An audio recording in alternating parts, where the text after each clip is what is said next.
नमस्कार दोस्तों, एक बार फिर हाजिर हूँ मैं बेबाक राय बेबाक बोल के आपके इस प्यारे से मंच पर। मित्रों, कल बांदा में एक राजस्व निरीक्षक को रंगे हाथ एंटी करप्शन टीम ने पकड़ लिया।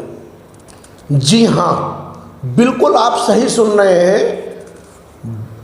आगाहे बगाहे बांदा में ये लगातार चलता रहता है। कोई न कोई राजस्व निरीक्षक या कोई न कोई कर्मचारी कुछ दिनों बाद रंगे हाथों भ्रष्टाचार में की रकम सहित पकड़ जाता है।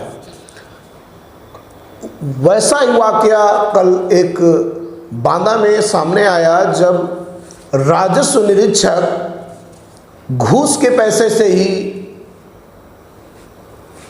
जूस पी रहा था और एंटी करप्शन टीम ने उस जूस पीते हुए राजस्व निरीक्षक को रंगे हाथ 8,000 रुपया के गिरफ्तार कर लिया। इसमें भ्रष्टाचार रोधी अधिनियम के आधार पर एक टीचर्स ने एक यूनियन बना रखा है जो भ्रष्टाचार के खिलाफ वो अभियान चलाते हैं। उनका अभियान लगातार ये उत्तर प्रदेश भर में चल रहा है। उसी दरमियान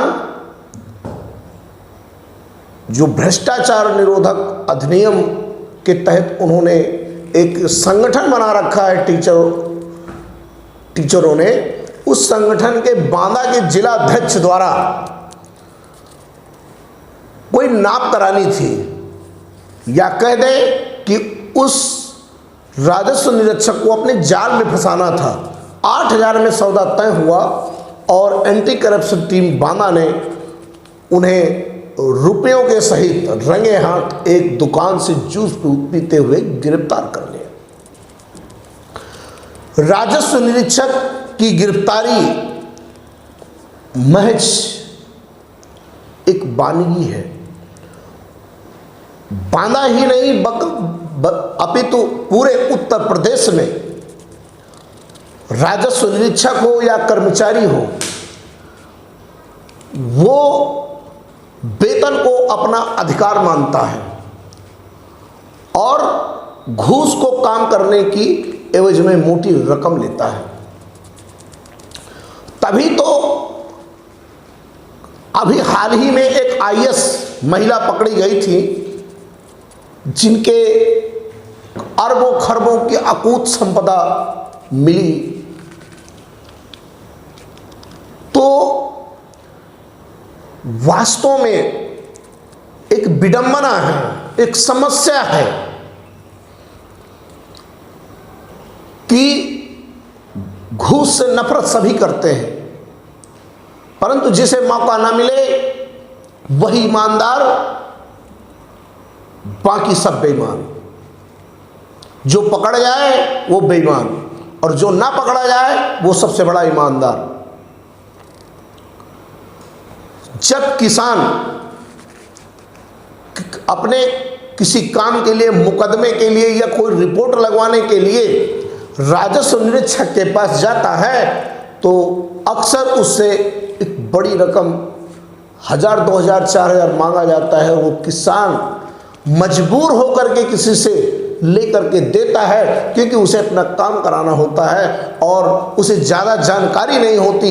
इसलिए वो राजस्व निरीक्षक या कर्मचारियों के झांसे में आ जाता है और एक मोटी रकम दे करके अपना काम कराता है। उसे ये पता नहीं है कि ये कर्मचारी जो नियुक्ति हुई है ये हम लोगों की सेवा के लिए हुआ है, परंतु ना उसे पता है और ना कर्मचारी सेवा करना चाहता है। वो कहता है वेतन तो हमारा अधिकार है और काम कराना है तो हमको घूस की रकम देनी पड़ेगी। बगैर घूस लिए उनके पेट का पानी पचता ही नहीं है। और उत्तर प्रदेश की योगी सरकार लगातार पिछले 5 साल भी यही कहती रही कि उत्तर प्रदेश में भ्रष्टाचार समाप्त हो चुका है। अगर भ्रष्टाचार समाप्त हो गया है तो ये जो पकड़े जा रहे हैं जो ये पकड़े जा रहे हैं पैसा लेते हुए, आखिर इसमें विपक्षियों की चाल तो नहीं है?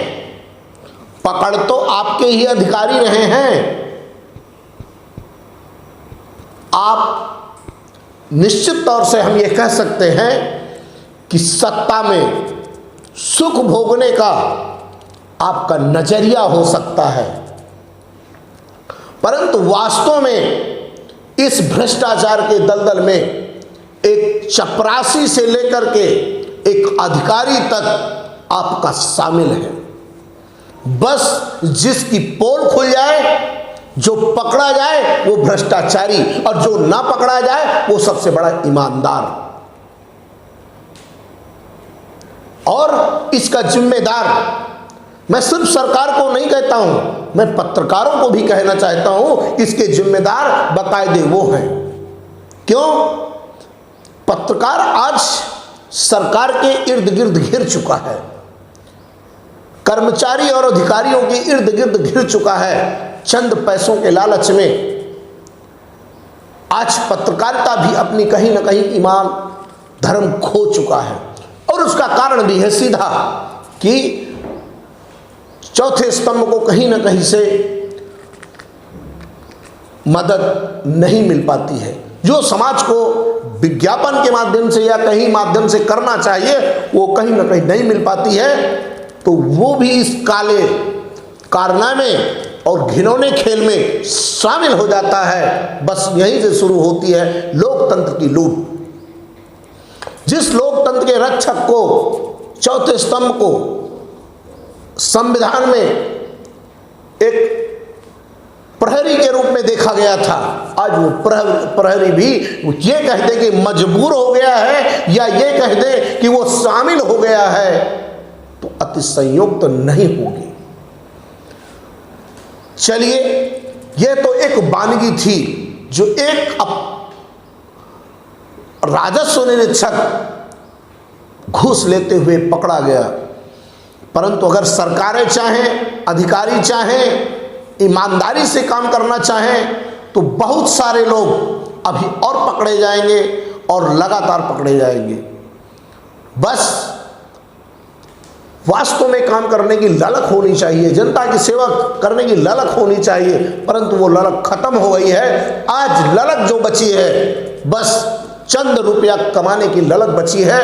उस गांधी छाप नोट को घर में कितना रख लें, तिजोरी में कितना रख लें, बस इस बात की हर कर्मचारी के अंदर ललक बची है। आप देखिए कैसे राजस्व कर्मचारी घूस लेते पकड़ा गया, पूरी टीम ने कैसे उसे अपने जाल में फंसाया, पूरा वाक्य आप देखिए। पूरा मामला और कुतवाली नगर आए, क्या बात है? यूनाइटेड टीचर्स एसोसिएशन यूटा 1739 पूरे उत्तर प्रदेश में भ्रष्टाचार के खिलाफ जन जागरण अभियान चला रहा है। यूटा संगठन के जिलाध्यक्ष बांदा के निरंजन चक्रवर्ती, जो कि त्रिवेणी पूर्व माध्यमिक विद्यालय में सहायक अध्यापक हैं, उन्होंने अपनी ज़मीन के सीमांकन हेतु, हदबंदी हेतु मुकदमा दायर किया था। उस पर कानूनगो को आदेश हुआ था सीमांकन करने के लिए। कानूनगो होरीलाल वर्मा जो मवई सर्किल के हैं और महोखर की ज़मीन की सीमांकन के जो आदेश हुए थे, उसके सीमांकन के एवज में 8,000 रुपये रिश्वत लेते हुए निरंजन चक्रवर्ती से और लखनऊ से आई एंटी करप्शन टीम ने उन्हें 8,000 रुपये रिश्वत देते हुए रंगे हाथों गिरफ्तार किया। अरे उसके साथ क्या और कोई लोग भी पकड़े गए हैं क्या? नहीं, केवल वही कानून को रिश्वत लेते हुए पकड़े गए। और यूटा ये अभियान लगातार चलाता रहेगा और पूरे बुंदेलखंड के अंदर लगभग 2 दर्जन और बांदा के अंदर आधा दर्जन भ्रष्ट अधिकारी और कर्मचारी यूटा के रडार पर हैं। धीरे धीरे कानूनी कार्रवाई संपादित कराई जाएगी। क्या लगता है इन पर, ये भ्रष्ट अधिकारियों पर लगातार कार्रवाई कर रहे हैं, क्या इससे कुछ फर्क पड़ेगा? शासन की मंशा के अनुरूप, माननीय योगी जी की मंशा के अनुरूप जीरो टॉलरेंस की नीति का अनुपालन किया जा रहा है। हम लोग उसी क्रम में केवल मोटिवेट कर रहे हैं, लोगों को जन जागृत कर रहे हैं कि भ्रष्टाचार के खिलाफ लड़िए और एकजुट होइए और कार्रवाई करवाइए एजेंसियों से। क्या नाम है आपका? मैं विक्रांत पटेरिया, प्रदेश संयोजक को यूटा का। 2 मिनट इंतजार करना पड़ेगा।